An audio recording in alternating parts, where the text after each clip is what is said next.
Bom dia a todos, a graça e a paz da parte de Deus, nosso Pai e de nosso Senhor Jesus. Hoje, domingo, dia do Senhor, dia 17 de janeiro de 2021, fui convidado pelo pastor da nossa igreja para trazer uma mensagem para a igreja. Hoje seria um dia de culto normal, mas devido a toda essa situação por causa da pandemia, nós optamos por fazer a mensagem online. E hoje também não será um culto, né? Porém, eu vou trazer uma reflexão a respeito daquilo que o Senhor tem falado ao meu coração durante essa semana. E eu tenho meditado, meus queridos, no livro de 1ª e 2ª Reis. Na verdade, eu terminei esses dois livros essa semana. Estou dando uma caminhada pela Bíblia toda. E o Senhor, Ele falou comigo no meu meditar com Ele ministrou no meu coração algumas coisas, e eu decidi escrever sobre isso. Eu já até publiquei essa semana a respeito de um artigo a respeito de como proceder diante do ensino da sociedade e do legado dos nossos pais, né? Eu fui iluminado através dessa reflexão da palavra de Deus e motivado a escrever a respeito do assunto, porque existe essa grande tensão em nossos dias, que por um lado a sociedade, a mídia, os ensinos na escola, os valores que hoje em dia estão sendo propagados são mas às vezes nós não conseguimos nem corresponder com esse ensino da sociedade e também nem com o ensino da palavra de Deus, porque parece que a gente já herda dos nossos pais uma personalidade muito parecida, né? Às vezes parece que poxa, eu tô repetindo os mesmos passos dos meus pais, do meu avô. Então, como nós devemos proceder diante desse dilema, né?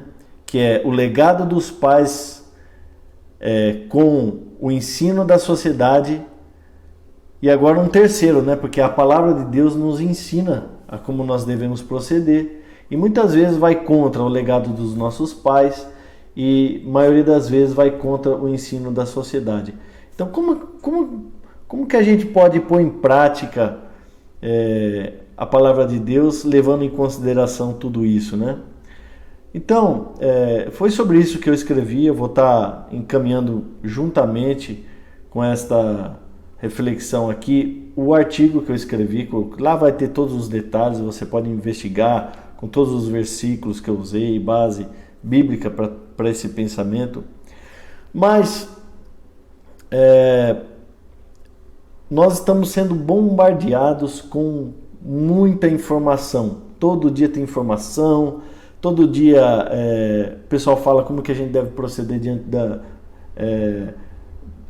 do Covid, essa questão sanitária, como a gente deve proceder, os valores morais estão sendo pervertidos, né? Uns falam que pode abortar, outros falam que não pode abortar, e a gente acaba ficando no meio dessa chuva, dessa trocação de tiro, e a gente tem que ser firme diante da palavra de Deus, e tem sido muito difícil por causa dessas aparentes contradições, dessas aparentes, muitas vezes, coisas que logicamente parecem ser verdades. Então, a gente está sendo bombardeado, meus queridos, com ensinamentos humanistas.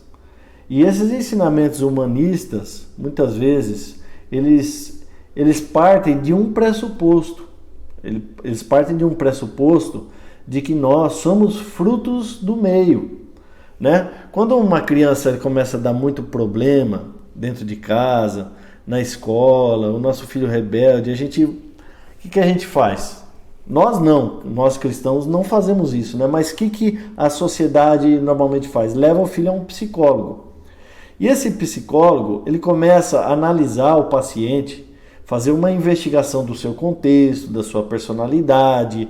Ele quer saber sobre o seu pai e sua mãe, como eles foram, para aí então achar uma resposta da realidade desse paciente. Então, eles acreditam que uma pessoa ela é fruto do meio, ou seja, se você é uma pessoa assim dura, rude, tem uma personalidade forte, pode ser que você tenha herdado isso do teu pai ou da tua mãe, né?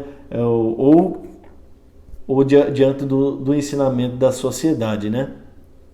Então, não bastasse isso, também existem alguns segmentos religiosos que ensinam que existe a tal da maldição hereditária. Então, eles começam a dizer que a pessoa ela não consegue prosperar, a pessoa ela está encalhada espiritualmente porque existe uma maldição sobre a vida dela e precisa fazer algum ritual, alguma mandinga aí para quebrar essa maldição hereditária. Mas será que esse ensinamento da psicologia é bíblico? Será que esse ensinamento de maldição hereditária é bíblico? Porque nós precisamos entender e aprender na palavra de Deus, diante dessas duas tensões, né, do que é ensinamento da sociedade e o que vem dos nossos pais, como a gente deve então se posicionar e proceder diante de tudo isso. Então, olha, conforme eu falei para vocês, tudo isso é uma questão de pressuposto e eu quero ensinar a vocês, eu quero passar a compartilhar com vocês alguns pressupostos que balizaram muito desses pensamentos que existem no dia de hoje. Eu queria começar falando sobre esse pensamento psicológico que diz que nós somos frutos do meio. Então, qual é a base científica deles para chegar a essa conclusão? Então, no século XX, eles fizeram um teste com ratos. E eles pegaram esses ratos, eles pegaram um rato, colocaram numa gaiola e eles forneciam para esse rato um recipiente com água pura e um recipiente com água com droga, com heroína. Só que numa gaiola bem simples. E aqueles ratos, segundo esse primeiro teste dessa gaiola simples, ele só ia na água com droga e ele bebia aquela água com droga até morrer de overdose. Aí o que eles fizeram? Eles estavam tendo uma morte de 100% dos ratos.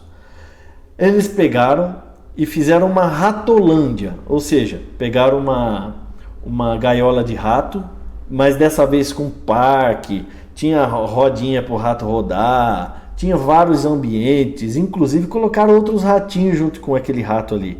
E colocaram um recipiente de água pura e água com droga. Qual foi o resultado? O ratinho, ele era um ratinho saudável, ele ia só beber água pura. E então, a taxa de mortalidade caiu de 100% a 0%, segundo essa experiência, que foi feita com ratos e não com seres humanos. E não bastasse isso também, na época da guerra, né, as pessoas se drogavam muito, usavam muita heroína e também usavam muito a morfina no campo de batalha, e a sociedade começou a se preparar. Veja bem, vai acabar a guerra, esses soldados vão voltar e eles vão continuar dependentes das drogas.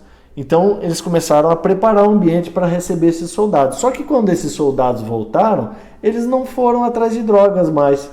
Eles só usavam drogas diante do ambiente do campo de batalha. Conclusão desses estudos é o seguinte, que o meio que você vive, ele vai determinar a vida que você leva.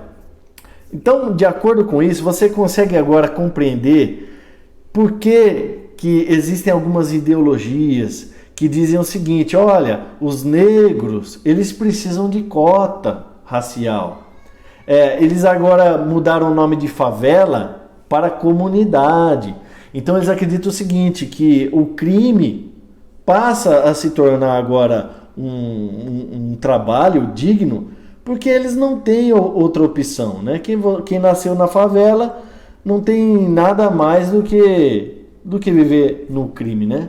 E também eles dizem que esse padrão moral que existe na humanidade agora é um padrão aí que vem de um ensinamento judaico-cristão, que é um ensinamento patriarcal, segundo eles, né? E que precisam ser revistos, né? O país capitalista esfriou o amor, então o desejo de comércio e tudo mais acabou aí oprimindo os mais pobres, né?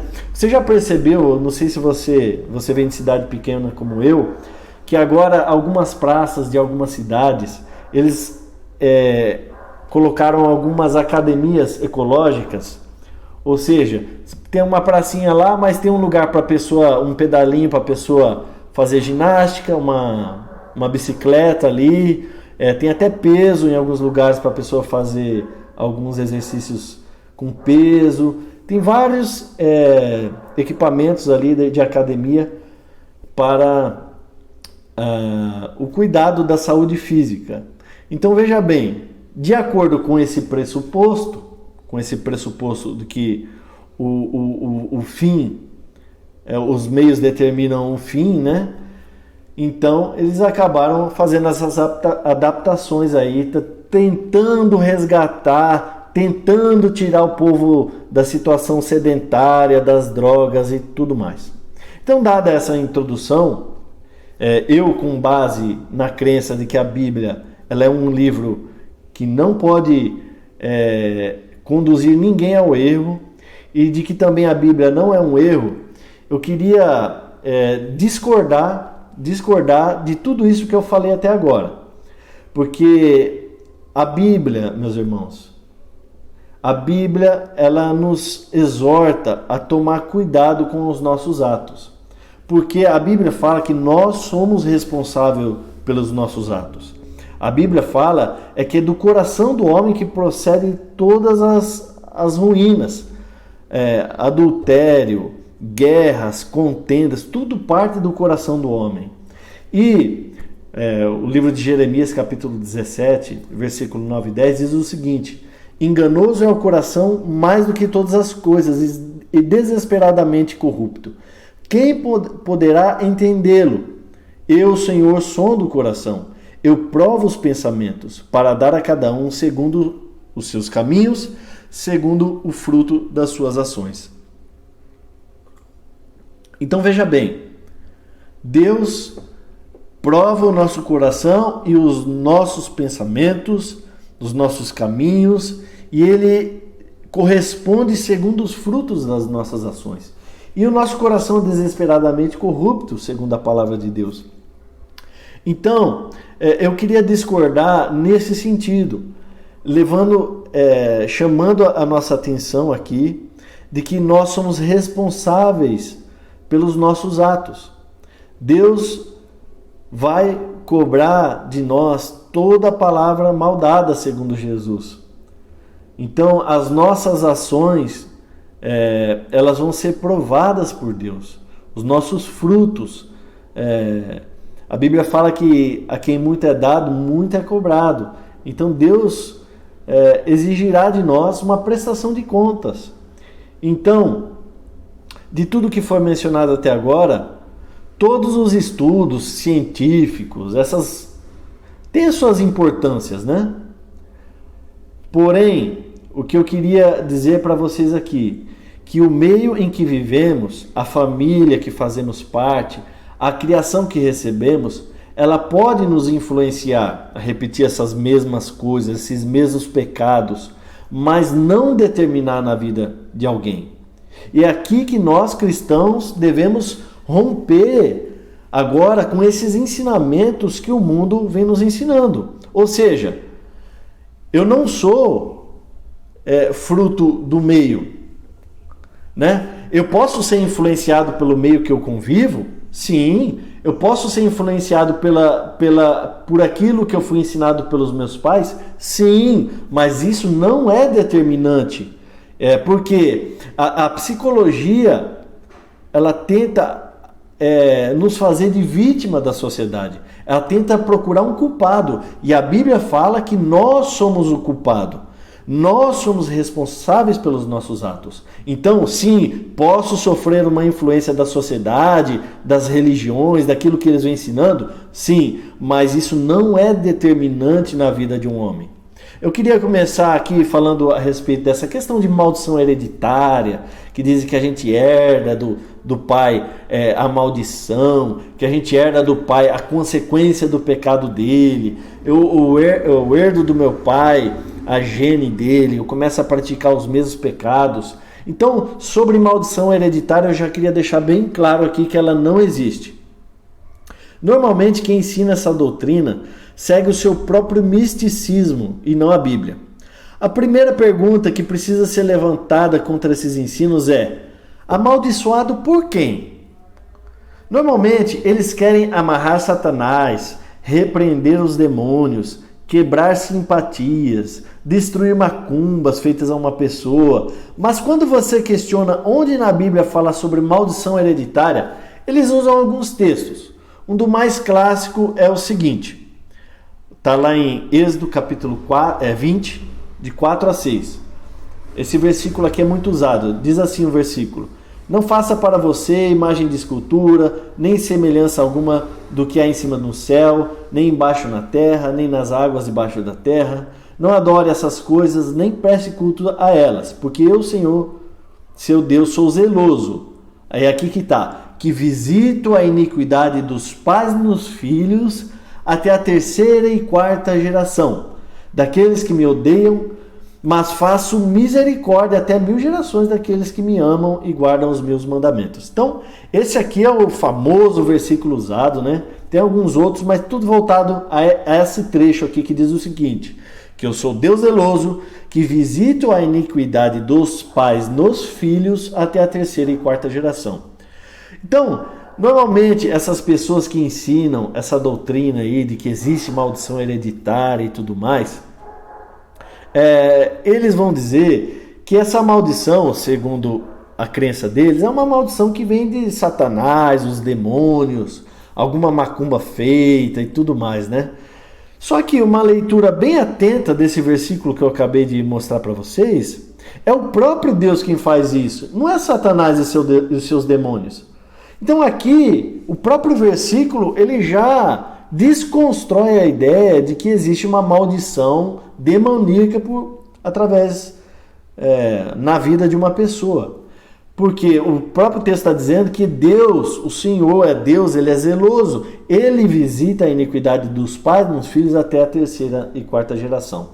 Bom, então aqui nós já quebramos essa questão de que Satanás, ele vem nos oprimir com essas coisas. E a gente não pode se enganar achando que isso é coisa nova, ensinamento novo, porque essa doutrina ela é muito antiga. O povo achava antigamente, né, lá no antigo Oriente Médio, lá em Israel, o povo achava que Deus oprimia também essas pessoas, né? E que também os filhos pagavam pelos pecados dos pais.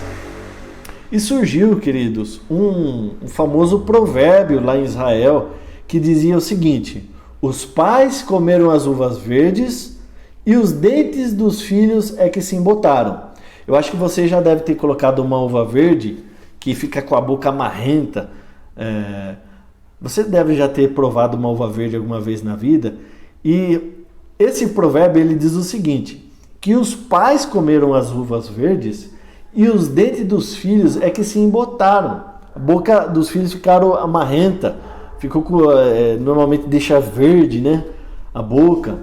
Mas será que isso é verdade, né? Porque parece que esse é um pensamento atual, mas também era um pensamento antigo, essa questão, né, de o filho pagar pelo pecado de um pai. Então Deus levantou o profeta Ezequiel e Ezequiel respondeu claramente essa questão, dizendo que maldição hereditária não existe. Eu vou ler para vocês, é um texto um pouco longo, mas eu preciso ler, que está lá em Ezequiel capítulo 18, de 1 a 32. Diz o seguinte o texto: a palavra do Senhor veio a mim dizendo: o que vocês querem dizer, vocês que ficam repetindo esse provérbio a respeito da terra de Israel? Os pais comeram as uvas verdes e os dentes dos filhos é que se embotaram. Tão certo como eu vivo, diz o Senhor Deus, vocês nunca mais repetirão esse provérbio em Israel. Eis que todas as pessoas são minhas, assim como a pessoa do pai, também a pessoa do filho é minha. A pessoa que pecar, essa morrerá. Se um homem é justo e age com justiça e retidão, não come carne sacrificada aos altos, nem levanta os olhos para os ídolos na casa de Israel, não contamina a mulher de seu próximo, nem tem relações sexuais com a mulher menstruada, não oprime ninguém, mas devolve ao devedor a coisa penhorada e não rouba, reparte o seu pão com o faminto e cobre com roupas aquele que está nu, não empresta para ter lucro e não cobra juros, desvia sua mão da injustiça e é imparcial ao julgar uma questão entre duas pessoas, anda nos meus estatutos e guarda os meus juízos, procedendo retamente, esse tal é justo e certamente viverá, diz o Senhor Deus. Se ele gerar um filho ladrão, assassino, que fizer a seu irmão qualquer uma dessas coisas que o pai nunca cometeu, mas comer carnes sacrificadas aos altos, contaminar a mulher do seu próximo, oprimir o pobre necessitado, praticar roubos, não devolver o penhor, levantar os olhos para os ídolos, cometer abominação, emprestar para ter lucro e cobrar juros. Será que esse viverá? Não viverá. Ele fez todas essas abominações e será morto. É responsável pela sua própria morte. E se esse filho gerar um filho que veja todos os pecados que o pai cometeu e vendo não fizer coisas semelhantes, não comer carne sacrificada nos altos, não levantar os olhos para os ídolos da casa de Israel, não contaminar a mulher de seu próximo, não oprimir a ninguém, não retiver o penhor, não roubar, repartir o seu pão com o faminto, cobrir de roupas aquele que está nu, desviar sua mão da injustiça, não emprestar para ter lucro, nem cobrar juros, executar os meus juízos e andar nos meus estatutos, esse tal não morrerá por causa da iniquidade do seu pai, certamente viverá. Quanto ao pai dele, porque praticou extorsão, roubou os bens do próximo e fez o que não era bom no meio do seu povo, eis que ele morrerá por causa da sua iniquidade. Mas vocês perguntam, por que o filho não paga pela iniquidade do pai? Porque o filho fez o que era justo e reto. Ele guardou todos os meus estatutos e os praticou. Por isso certamente viverá. A pessoa que pecar, essa morrerá. O filho não pagará pela iniquidade do pai, nem o pai pagará pela iniquidade do filho. A justiça do justo ficará sobre ele, e a maldade do ímpio cairá sobre este. Mas se o ímpio se converter de todos os pecados que cometeu e guardar todos os meus estatutos e fizer o que é justo e reto, certamente viverá, não será morto. De todas essas transgressões que cometeu, nenhuma será lembrada contra ele. Pela justiça que praticou, viverá. Vocês pensam que eu tenho prazer na morte do ímpio? Diz o Senhor Deus. Não desejo eu muito mais que ele se converta dos seus caminhos e viva? Mas se o justo se desviar da sua justiça e fizer maldade, fazendo as mesmas abominações que o ímpio faz, será que ele viverá? De todos os atos de justiça que praticou, será lembrado. Na sua transgressão com que transgrediu e nos pecados que cometeu, nele morrerá. No entanto, vocês dizem, o caminho do Senhor não é reto. Não escute, ó casa de Israel. Será que é reto o meu caminho que não é reto? Perdão. Não escute, ó casa de Israel. Será que é o meu caminho que não é reto? Não seriam muito mais os caminhos de vocês que são tortuosos? Se o justo se desviar da sua justiça e fizer maldade, morrerá por causa dela. Na iniquidade que cometeu, morrerá. Mas se o ímpio se converter da maldade que cometeu, praticar o que é justo e reto, ele preservará a sua vida. Pois se ele percebe o que fez e se converte de todas as transgressões que cometeu, certamente viverá e não será morto. Então, aqui o texto continua, é um texto um pouco longo. Deus pedindo para que aquele povo se converta e viva das suas transgressões e não tentem encontrar justificativa para a vida que eles estão levando. Porque Deus, ele nos responsabiliza pelos nossos atos. Nós seremos cobrados pelos nossos atos. Nós pagaremos pelos nossos atos, é o que o texto diz. Então, queridos, leia esse texto em casa. O texto é muito claro, ele responde tudo isso. Olha, ninguém paga pelo pecado de ninguém. Então, nossos dentes não embotarão porque os nossos pais comeram uvas, tá? Aí talvez você levante algumas objeções. Mas o meu pai morreu e nos deixou inimigos. Minha mãe morreu e nos deixou dívidas. Por que eu tenho que pagar por algo que não fui eu quem fiz? Precisamos entender que o pecado traz consequências sociais. E muitas vezes o efeito do pecado atinge terceiros. Existem diversos textos na Bíblia que nos mostram isso. Exemplo, quando a gente vê o pecado dos irmãos de José pagando pelo pecado dos irmãos dele. Nós vemos a vida de Raquel, de Lia e Raquel, o sofrimento ali que Jacó estava causando. Nós vemos também o pecado de Ana, com sua filholatria ali, a consequência que isso estava trazendo para a família dela. Mas isso não se chama maldição hereditária. Saiba diferenciar o que é maldição hereditária do que são as consequências do pecado. Isso sim realmente existe. O pecado é como uma bomba. Quem estiver próximo poderá ser atingido. Tá? Então, sobre a maldição hereditária não existe. O texto é muito claro. Eu não preciso ficar explicando mais sobre isso. Aí, sobre essa questão da influência, Rafael, que você estava dizendo. Você diz que a nossa família, o nosso âmbito social, ele pode nos influenciar, mas não determinar em nossas vidas. Olha, eu queria... foi aqui que eu tive assim, a iluminação para poder falar sobre esse assunto, né? Foi lendo os livros de 1ª e 2ª Reis. Eu queria te recomendar veementemente a ler o livro de 1ª e 2ª Reis, que ele é a resposta para essa questão de que, sim, os pais podem influenciar os filhos, porém isso não é determinante. Eu peguei e destaquei a vida de 2 reis, que é o rei Acaz e o seu filho. O seu filho...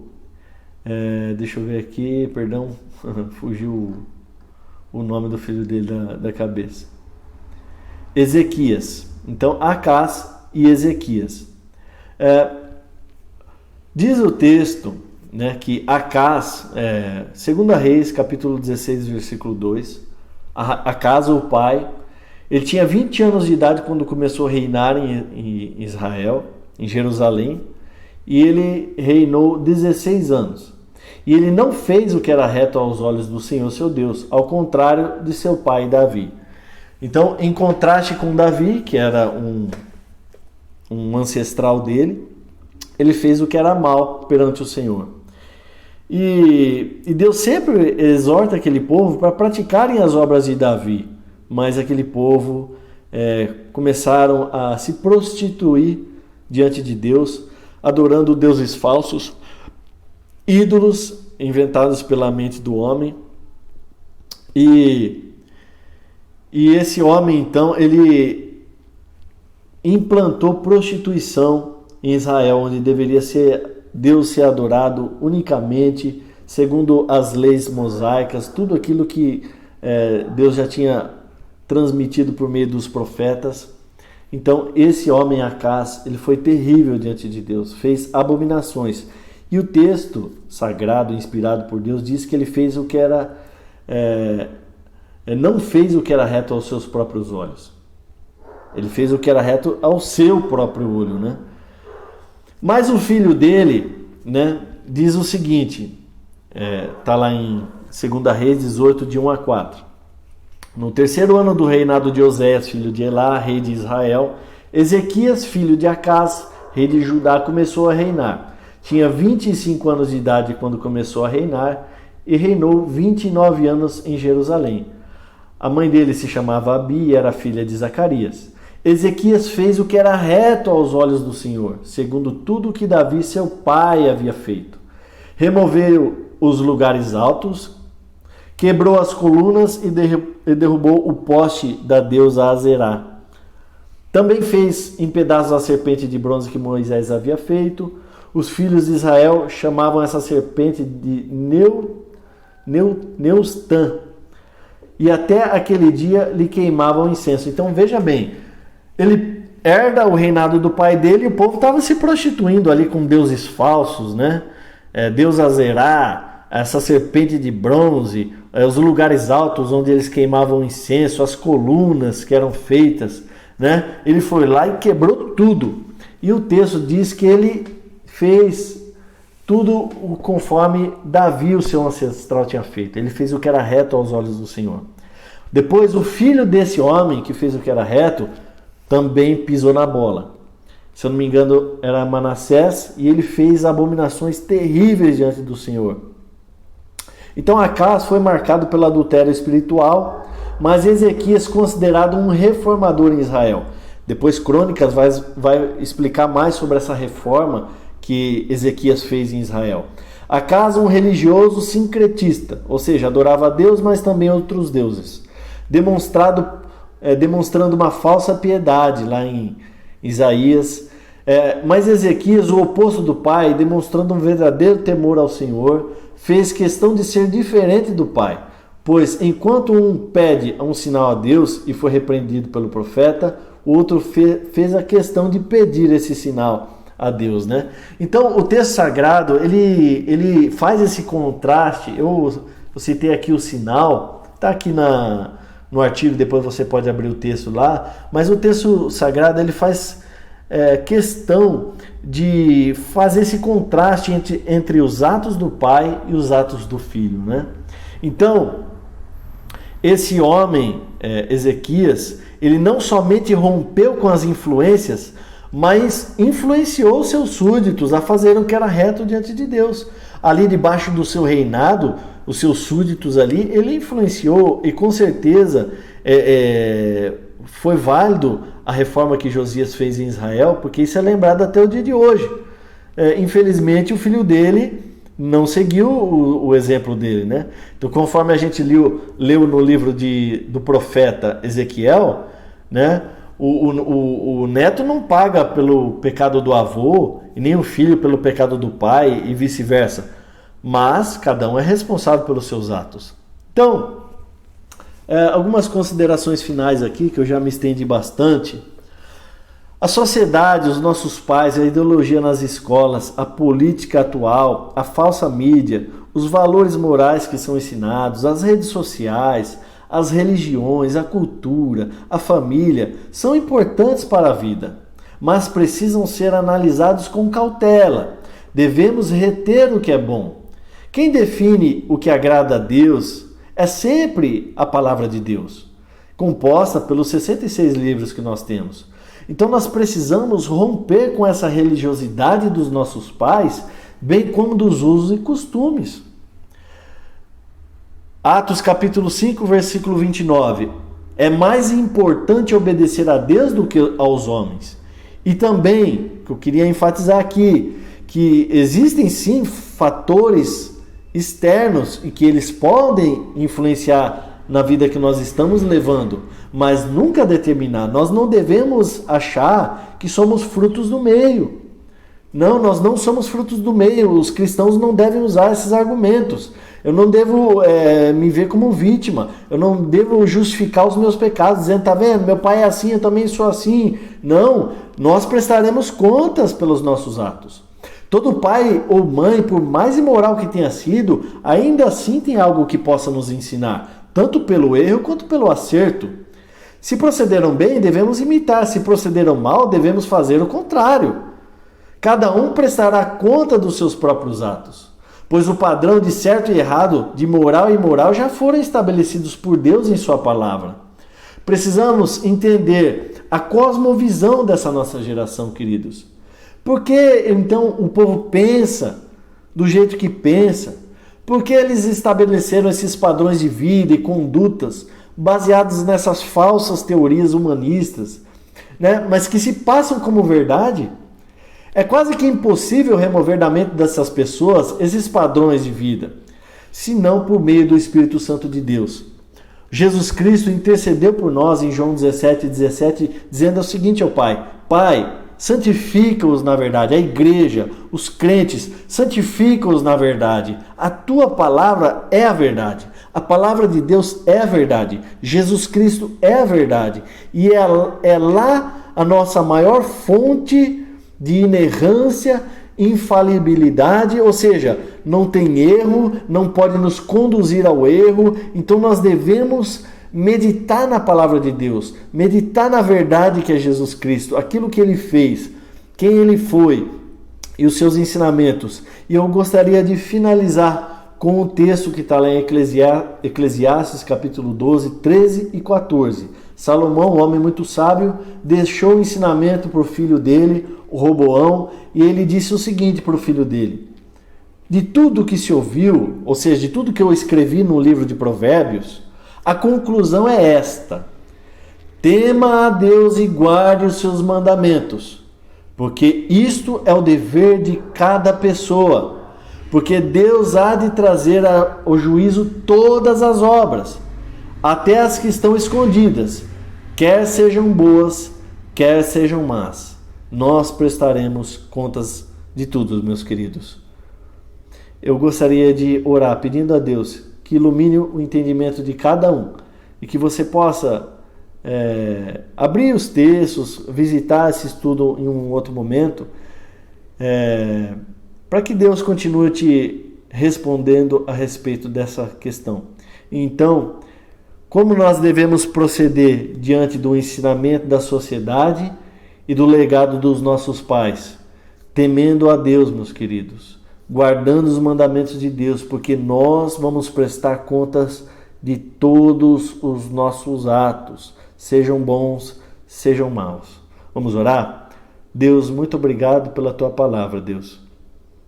Muito obrigado porque, embora exista esse dilema daquilo que nós herdamos dos nossos pais, os seus velhos costumes, a sua velha religiosidade e também do ensino humanista que nós temos recebido, a tua palavra nos mostra o caminho.